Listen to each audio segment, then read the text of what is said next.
This message comes from Greenlight. Ready to start talking to your kids about financial literacy?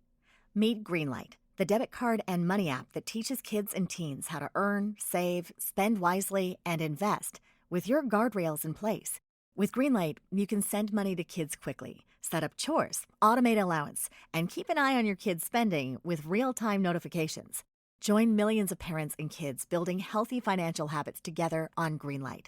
Get started, risk-free, at greenlight.com/get started. That's GREENLIGHT.com/get started. Hello and welcome to the Old Fools Podcast, the podcast for older people who don't really understand what a podcast is. I'm joined, as usual, forever, by my co-host, David Quantick, who's something in comedy. I don't know. I am Renfield to your Dracula. Hi, everybody. Thanks for coming back again. That was Ian Martin, old man. And we're joined by our fantastic co-host. She happens to be my agent. She's also very big in the world of Liverpool theatre and Liverpool theatre. The fantastic Kate Haldane. Hi, Kate. Good Hello, morning, Kate. David and Ian. Oh, it should be hello, shouldn't it, in case people are listening in the evening? It all just blurs. They're all on meds. Everything's just one long, blurry, fucking, trudgy, beige, timeless time. Good evening. Don't tell them what time of day it is. That'll upset them. Wow, where did Wednesday go? Yeah. What happened to the 80s? This is like one of those casinos, where they don't have clocks. Hello, how are you? Very well, thank you for asking. Don't ask. I'm so glad I asked. Have you had a good week, Kate? I've had a very nice week, thank you. It was my birthday last week, as you knew, David, very well. That's Happy right. I sent you an birthday. email the day Thanks. after. I got the name of your dog wrong as well. You did. You've been labouring under the misapprehension that dog's been alive for the 9 years that it's been.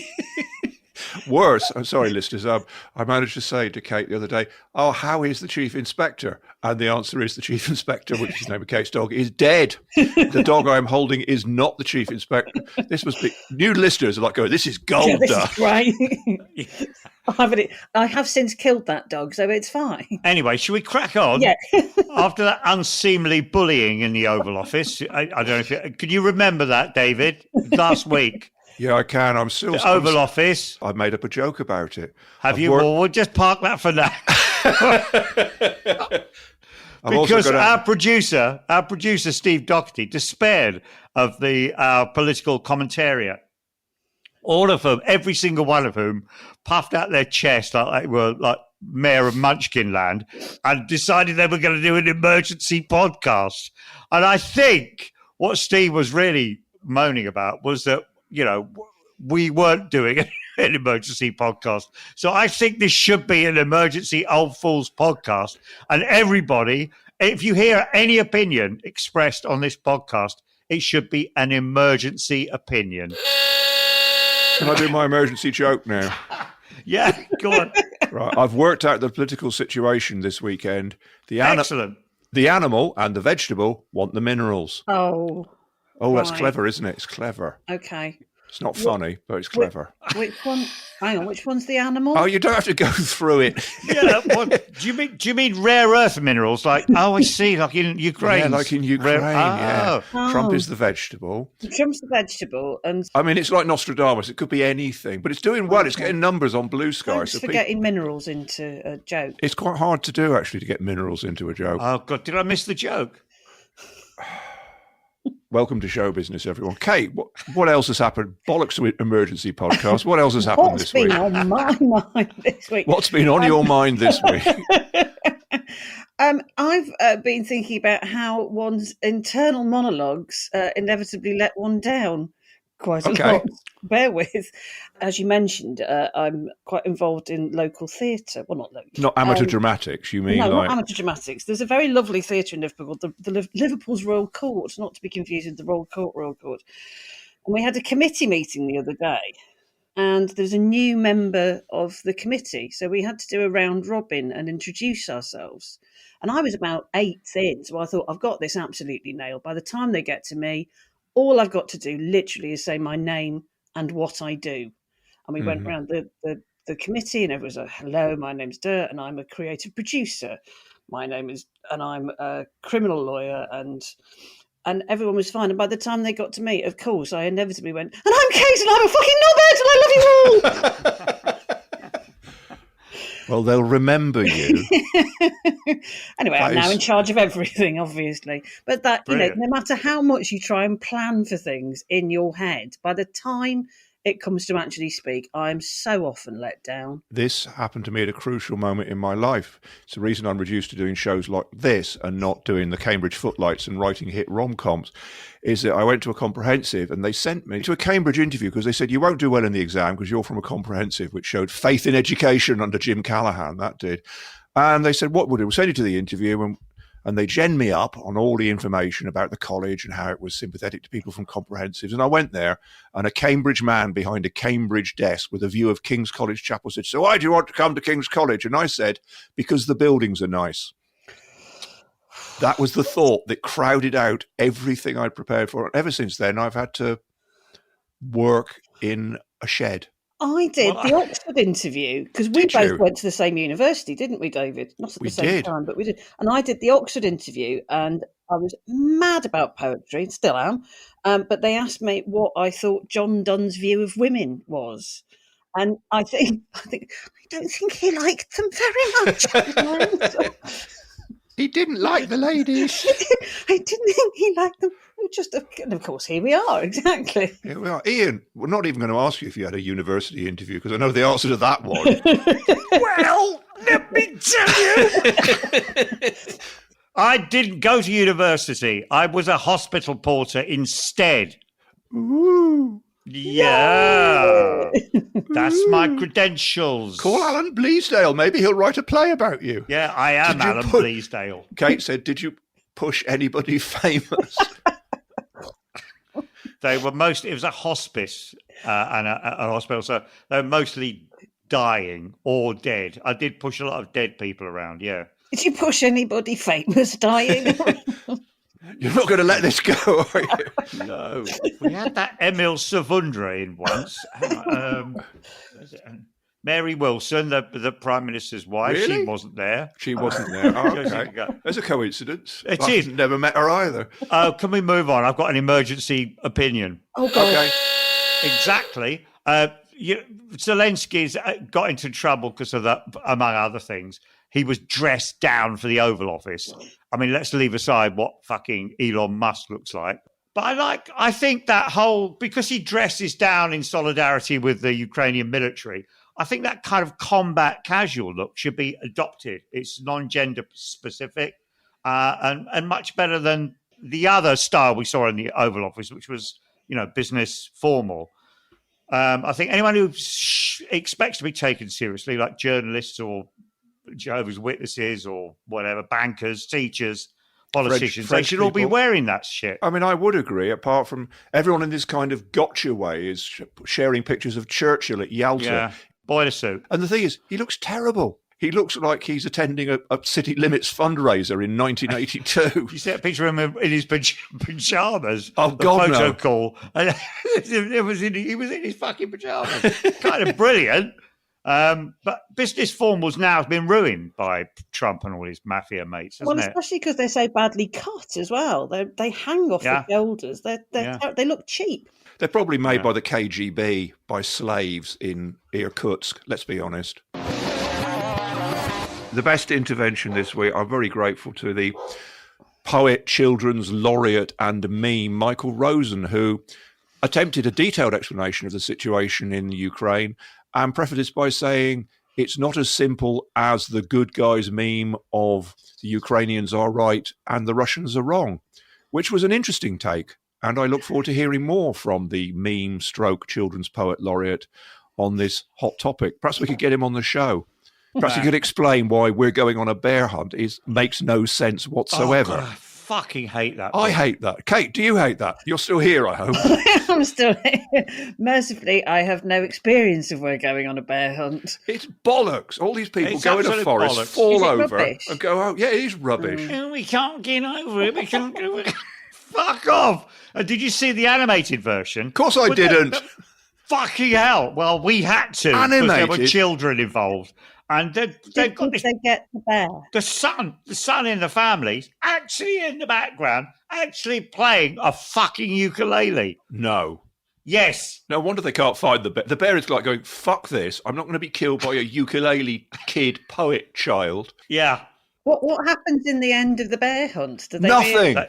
It eats them all. Oh. Nobody knows. No one's got that far, to be honest. I'm going on a Michael Rosen hunt. Yeah. Dressed as a bear. We can't avoid it. No, we can't go under it. You can't get over it. We can't go up it. Well, Ian clearly can't get over it. The opinions of former children's laureates, though, on international affairs. I don't know. Frank Cottrell Boyce, he's very nice. I'd be very happy to hear his opinion on almost anything. I would too. He's lovely. He's adorable. I've run out of children's laureates now, I'm afraid. Michael Morpurgo? Michael Morpurgo, Warhorse. Warhorse? Horse, you mean? No, I don't mean that. Passed from owner to owner. Did you know, by the way, that Mrs. Zelensky was a screenwriter? Really? Oh. Yeah. That representation. Elena Zelenska. Yeah, she's looking for an agent. She might be looking for an agent at the moment. It's brilliant that they're a showbiz team. She's a writer and he's a stand-up. He's very good at one-liners. Maybe she helps him out. I would hope so. But they're a good team and they can play themselves in the movie. Though, of course, she's a writer, so they'd have to get someone else in, even though she's better looking than any writer who's ever lived, even Don't Ian. say that, David. You're doing yourself an enormous disservice. I invite the world to put pictures of us next to each other on the internet and compare. She might have done the translation of Paddington that he was in. Oh, that would be good. Paddington in Ukraine. He was Ben Whishaw, wasn't he? Hang on. What? I'm sorry, I've just woken up there. What are you talking about? Someone's in. Ben Wishaw's always Paddington, but he's the global Paddington Bear, isn't he? You've worked with the elderly. Have a go with Ian. Zelensky is the voice of Paddington when they did when they dubbed the films into Ukrainian. Presumably not the most recent Paddington. Presumably not Paddington in Peru, in Ukraine. Yeah, Paddington in Ukraine. Instead of trying to unfreeze Russian assets, getting a few bob off Paddington would probably come in handy. Yeah, Paddington in Odessa. I'd watch that. Do you think, though? I mean, do you think with the Kremlin are sat round, they're like, we're going to watch the new video message from Zelensky, and they're all going, "He's Paddington. We'll do whatever you say." And he's going, "Now then, Mr. Putin, you've been very naughty. You must come to jail and do a musical with Brendan Gleeson." No more marmalade for you, Putin. Get off that horse, Mr. Putin, with your stupid muscles. Come and help Mrs. Brown. Clean up the crime. Have I wandered into some fucking mad tent of fucking idiots? Weren't you going to do a quiz? Yeah, I was going to do a quiz. God. Let's get it over with. All right. One thing that fascinates me, I'm doing a link, is vapes. Not because I like smoking, I don't smoke anymore. But the great thing about vapes is they've actually got good names. I walked through the Hastings Shopping Centre, which has a vape stall, a massive one, and there are millions of flavours and types of vapes. So I thought I would do a quiz. I'm going to read out the names of some vapes, but I'm also, to confuse things, read out the names of some Manic Street Preachers B-sides. And you have to tell me which is the brand of vape. Oh, please, that's a reaction. Okay, you ready? As ready as I'll ever be. Number one, vape or Manic Street Preachers B-side? Cotton and cable. Vape. Manic Street Preachers B-side. It's a vape. No. Number two, dinner lady. Vape. Manic Street Preachers B-side. Vape. Number three, UK channel boredom. Manic Street Preachers B-side. Vape. I see a pattern emerging. Number four. Which is it? Oh, sorry. It's a Manic Street Preachers B-side. You know what I'm selling? Excuse me, could I get a UK channel boredom, please? Yes, of course.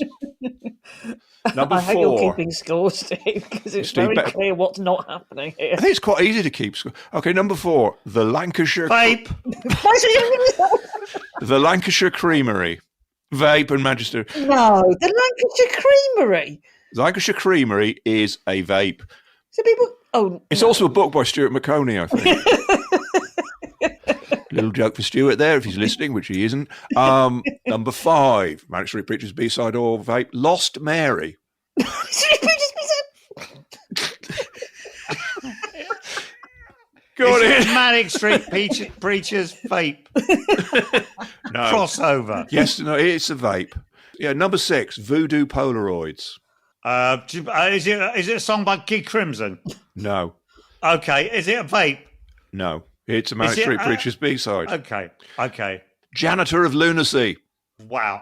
I would be astonished and delighted if that was a vape. I'd be going to buy it if that was a vape. What's your answer? Manic Street Preachers.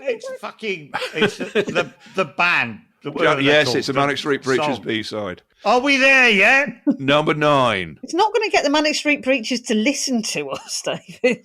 Oh, you'd be surprised. Number 9, Anorexic Rodin. Oh, Manic Street Preachers. Where? Could be. Beside. Kate? But well, I'm going to have to say vape if he said Manic Street. You don't have to say a different... That's a made-up rule. I thought Have you been... Right, let's do the quiz giving again. up the best chance of being. Let's do it Manic Street all Preachers again. B-side.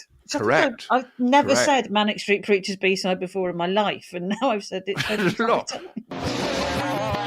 So we were just talking about vape smells there, including the Pancake Man. And talking of pancakes, it's Lent starts this week. I wondered if anyone was giving anything up for Lent, like they used to do in the old days. I just wish to say I'm just giving up for Lent. Great. Kate? Are you giving anything up, Ian? Yeah. What? Excellent. What? What are you None of your giving up? business what I'm giving up. You brought it up. You can't just go up to people Okay, and go, bread. "Hello." Bread. I'm fucking giving bread up, all right? You can't go up to people and go, hello, what sort of music do you like? I like Blur. What do you like? Fuck off. Actually, You're giving up bread. yeah, why not? Okay. Lent's a weird thing, isn't it? Weird. I mean, I still remember the fuss. You won't when Edwina Curry said she always looks forward to Lent because it gives her an excuse to get into shape, which I'm sure appalls anyone with any kind of religious view of Lent. But then I kind of, as I get older, I find people can do what they like, right? I mean, if people want to use Lent as the way they use dry January or whatever, no starch March or whatever, to get themselves into shape, that's fine, isn't it? And also, shut up, Christians. It's just okay. Summary, fuck off. Do you get the feeling that Ian has mistaken the format of the show for just shouting into a shaving mirror with rusty edges? We might as well keep the farce going, Kate. Is there anything that you're giving I up? hadn't thought about it until last week. And then I thought, well, maybe if I give up anything, I might give up beef, because I saw a video of some cows listening to the guitar once, and they seem to quite like the guitar. Isn't that nice? They go. Well, it is nice. Yeah, they go all kind of not cow-eyed when somebody plays a soft classical guitar at them. I am not that's nice. joking when I say that someone I know is working on meditative music for horses. They apparently horses have these. War horses. No, horses. Horses. They have these big horse headphones and some kind of haptic harness. So they can haptic feel harness. the bass like they're at a fucking whatever Chemical Brothers gig or whatever. Max Richter gig. Haptic harness sounds like an actor from the Avengers having his name shouted out in a blizzard. Vape or Manic Street Preachers B-side? You joined in. You are complicit. I'm going to give up for Lent. I'm going to give up space travel. Oh, God, I like the quiz better. Don't you like my Lenten banter, Ian? Legend banter, yeah. Lent Zeppelin. Talking of King Crimson, King Crimson. King Crimson B-sides, I think there's a thing that made me accidentally laugh last week, and I'm always grateful for that. And it was a band name. When I was in my 40s, I was so desperate to appear culturally tuned in. I was desperately listening to every new fucking band, even though they were nearly all shit. When I was in my 50s, you start to think, oh, actually, this stuff that was issued 20 years ago is actually quite good. Then in your 60s, you think, I don't know. I'm a bit full up now. I'll just stick with the music I know. 70s, believe me, you're completely fucking clueless. So there was this poll. I don't know who carried it out. Probably you, David Quantick. But it was a graph showing the favourite musicians of Generation Z, as I will insist on calling them. And King Crimson was way ahead with like 37%, apparently, of Generation Z people, like King Bollocks, obviously. But it listed in descending order other bands that Generation Z liked. And I've heard of some of them. I've heard of Billie Eilish, The Last Dinner Party, Olivia Rodrigo, who's this, Idols, Fontaine's DC, and all that. But there are a couple I hadn't heard of. One of them's called Fleeting Joys, which is fine. That's a vape, isn't it? Yeah, it should be, right? But one of them's called Car. I really hope this doesn't turn out to be Blackpink or something like that. What do you think, Kate? Do you think it's going to be like Hootie and the Blowfish, someone that everyone else has heard of? You will have heard of them. Everybody in the world's heard of people except me. Car seat headrest. Okay.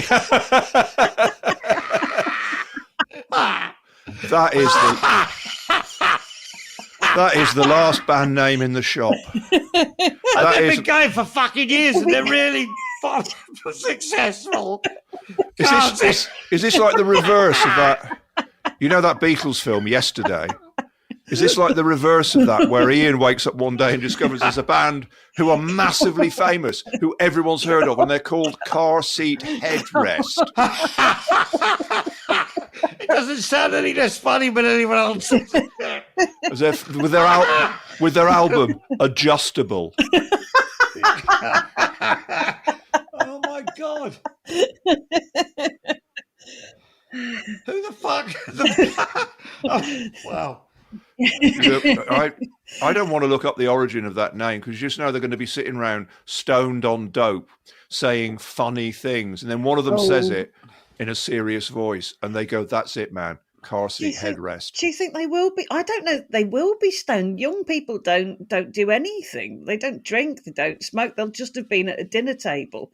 Mummy or daddy will have come home with a new, I don't know, car seat headrest, because their old car seat headrest needed replacing. Oh my God, car seat! I swear to God. Yeah, I think you have a fair point there, Ian. I think that is the worst name ever. Have you heard of them? Have you? No, you have heard of them. I have heard of them. Wow. They actually do exist. Because I was prepared for something that might have been made up. I don't know why. No. But all those band names, like The Last Dinner Party and English Teacher and Sports Team, and I know. It's so unimaginative and so prosaic. There's a band called Do Nothing, who are actually quite good, but they've had to call themselves Do Nothing Band on the internet, because it's just to make sure that they're actually demarcated from the act of doing nothing.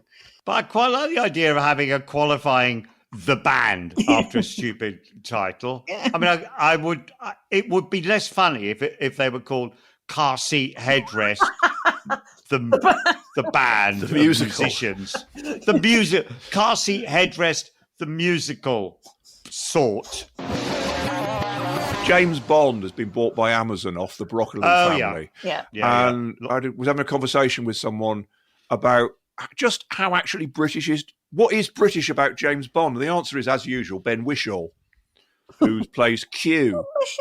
And presumably that means that Fleming was quite British. Yeah, but Ian Fleming doesn't write the films. He's not in the films. They don't film the books. It's like the Voyager satellite. It's gone so far away from this galaxy. It's no longer whatever it was. So James Bond is what? A British man, and they're talking about getting a Yank in. What other British things he does? He goes to the MI6 headquarters. Then he drinks. Get blown up. They get blown up. Then someone who's posh comes in, like Judi Dench, and says, "Stop it!" And then Paddington comes in and gives him a laser gun. He goes, "There you go, Mr. Bond. Go and kill someone."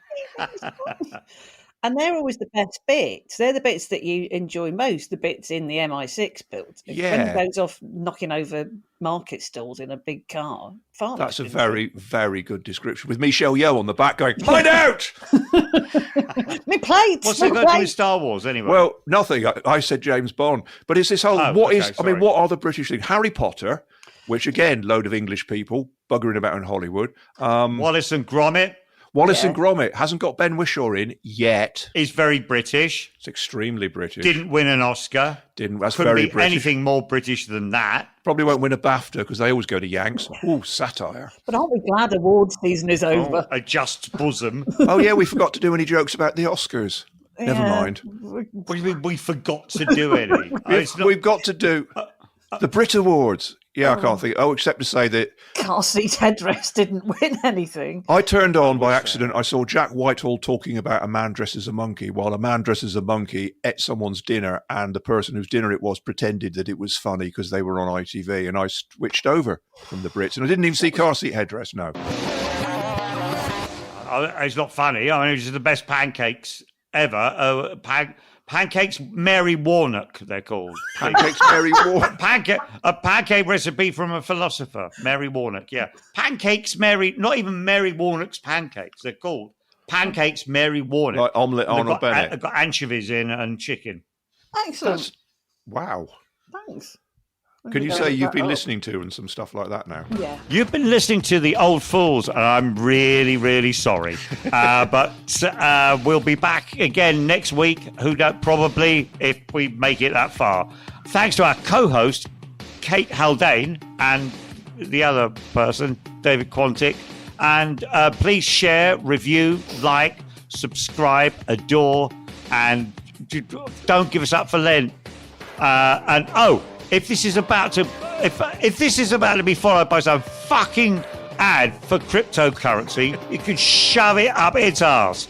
If it's an ad for cryptocurrency, or what's the other thing? Bitcoin. Yeah, Bitcoin. Don't fucking buy it. Fuck them. I'd like to thank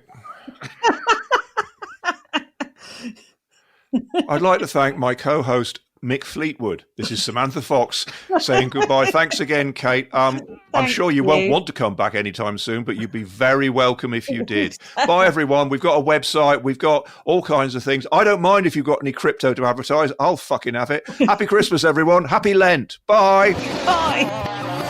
Surely it's time for an emergency opinion. Giddy go. Did you know that parents rank financial literacy as the #1 most difficult life skill to teach? Meet Greenlight, the debit card and money app for families. With Greenlight, you can send money to kids quickly, set up chores, automate allowance, and keep an eye on your kids' spending with real-time notifications. Kids learn to earn, save, and spend wisely. And parents can rest easy knowing their kids are learning about money with guardrails in place. Try Greenlight risk-free today at greenlight.com/getstarted. That's GREENLIGHT.com/getstarted. Marketing is hard. But I'll tell you a little secret. It doesn't have to be. Let me point something out. You're listening to a podcast right now, and it's great. You love the host. You seek it out and download it. You listen to it while driving, working out, cooking, even going to the bathroom. Podcasts are a pretty close companion. And this is a podcast ad. Did I get your attention?